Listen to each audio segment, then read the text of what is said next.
Il-budget tas-sena d-dieħla se jkun iffukat fuq l-implementazzjoni tal-ewwel parti tal-programm tal-Gvern matul din il-leġislatura. Il-poplu wera l-fiduċja tiegħu fil-programm tal-Partit Laburista u għalhekk qed jiġu diskussi l-prijoritajiet tal-proġetti għandhom jitwettqu s-sena d-dieħla.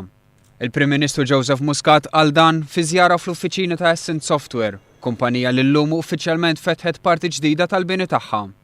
Rigward is-settur tal-informatika, il-Gvern se jkompli jaħdem sabiex issir qabża ta' kwalità u ser ikompli jagħti inċentivi lil kumpaniji Maltin sabiex dawn jikbru u jkabru s-swieq tagħhom. Dak nixtiequ nagħmlu differenti bħala Gvern hija li kemm jista' jkun mhux inħalluh bħala qasam fejn il-barrani jiġi jimpjega il-Maltin u daqshekk. M'hemm bżonn inħajru aktar Maltin li joħorġu b'idejat. Muscat sostna li din il-kumpanija rnexxielha tikseb posta f'niċċa fi swieq internazzjonali minkejja l-kompetizzjoni li ssib minn kumpaniji internazzjonali oħra.